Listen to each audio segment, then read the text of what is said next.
This has been an amazing experience to come here. I'm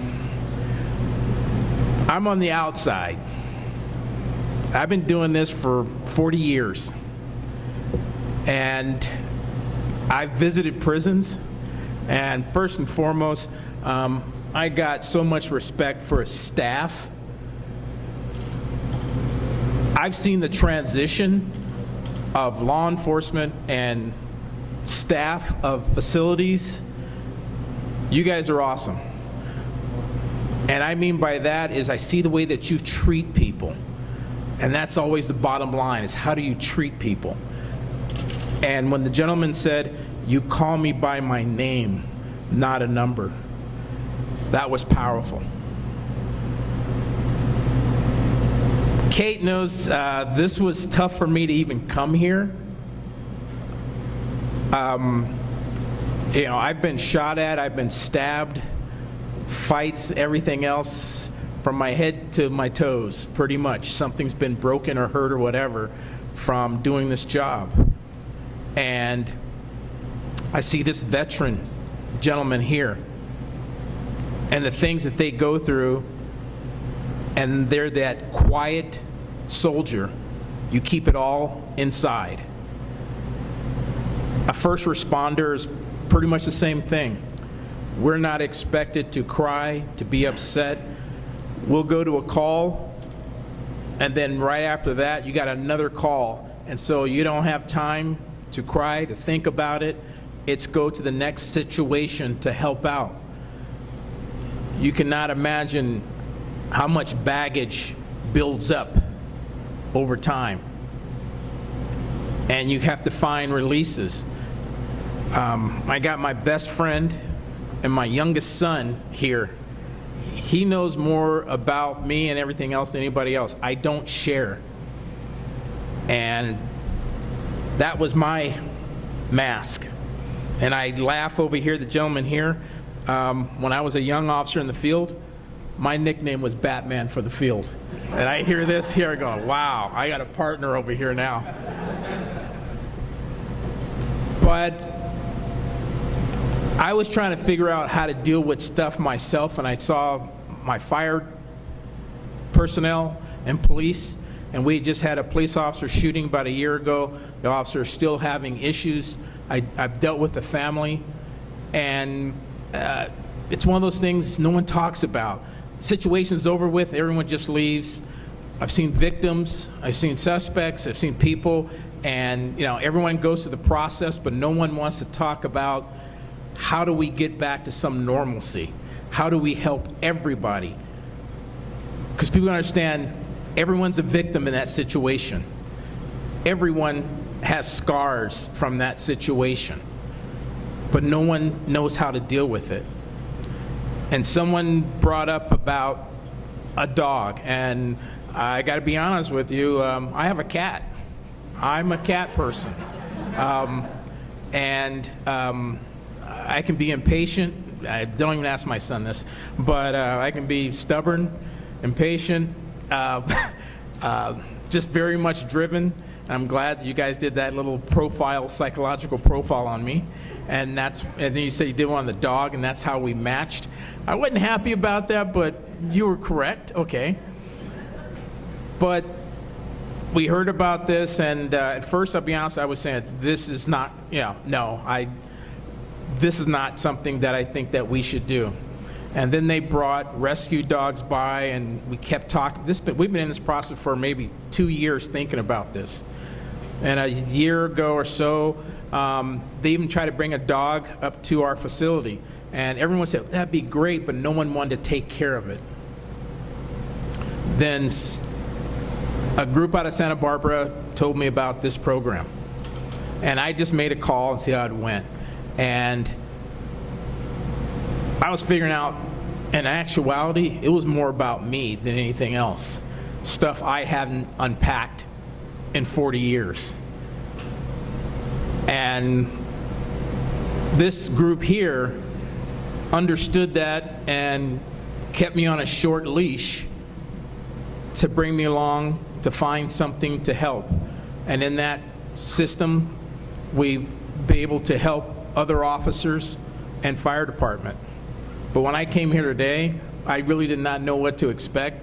I almost kind of wanted to turn around, to be honest. My son had on the GPS. I was going to make an excuse. I can't get here. Once I got on the property, it was kind of confusing. So I go, you know what, I can kind of leave.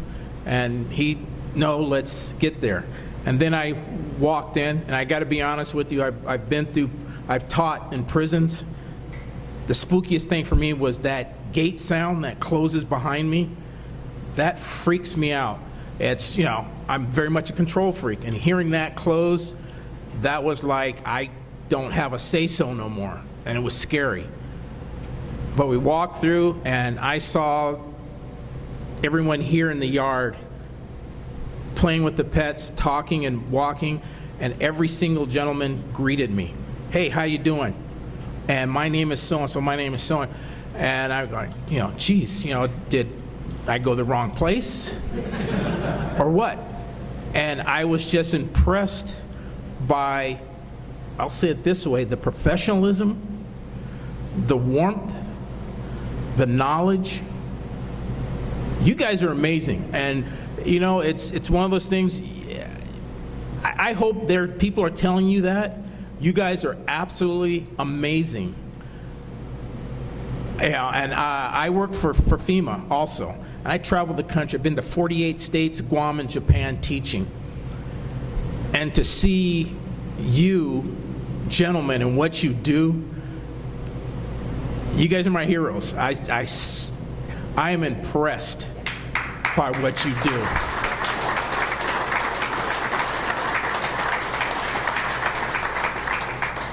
But you're right, it takes a village to raise a child and to raise a dog. And then I got to meet the flip side, everyone that is sitting here. First of all, I can't even say enough about the staff at New Life. You guys rock, literally. You read me, you know what I need. The way you talk, you don't talk down to anybody. You make everyone feel that they're important, that they're knowledgeable. And I had to learn a new way of speaking with a dog. Watching you two ladies, you never criticized, you never said, bad dog or whatever. You kept encouraging. I'm going like, God, and I felt, so I went back to the office. I started doing that to the cop. Hey, don't worry about that. You're going to do good. And they start, well, Chief, you're on something? You're, like, what's going on? I'm learning different things.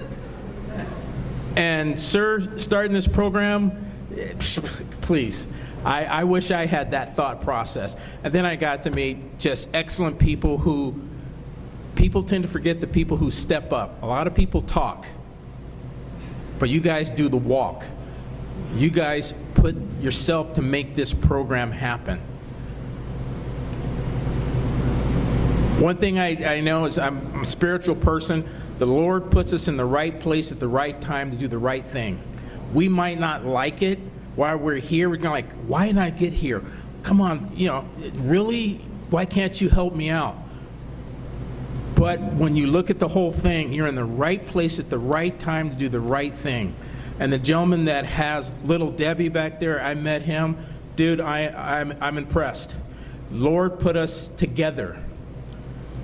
I'm sorry I say it this way, we're co-parenting. And for you to take the picture with me here, thank you. You didn't have to do that. And I appreciate that. When you're saying, these are your friends and your brothers, I hooked into that. These are my bros too.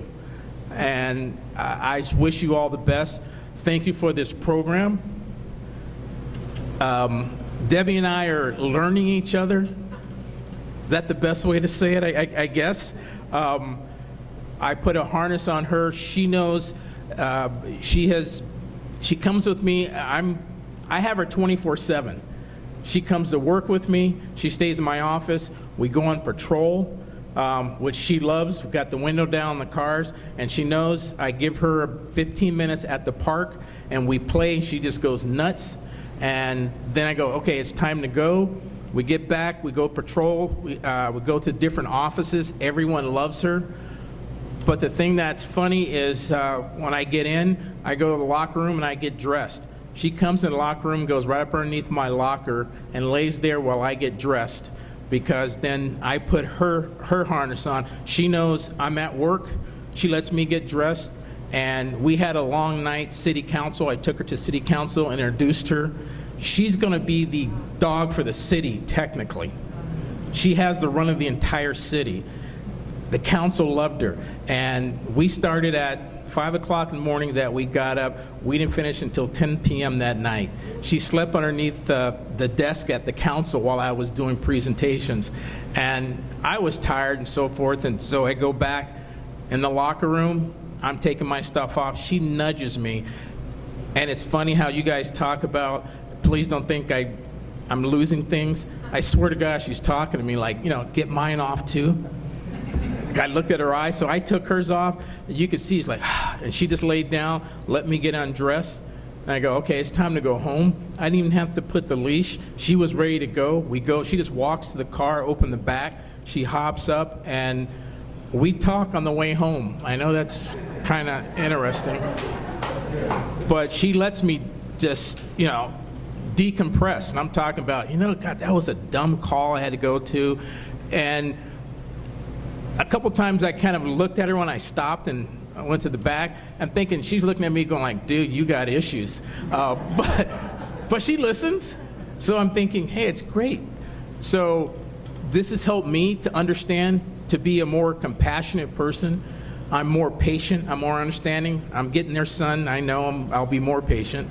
But thank you, gentlemen, for what you have done and that demonstration. I wish I can get my cops to do some of those things. That'd be great. Staff, it starts with you guys, because you make the environment, the warden, you make this environment that this is successful. Because I've been in yards to where that camaraderie does not work. Starting the programs, the people who step up from behind, and this training staff, where can you get all this in one room at one time? This is a blessing. And what I say at the end here is, thank you. You have blessed me, and you have blessed our city. And again, thank you, my bros. I appreciate you. Thank you.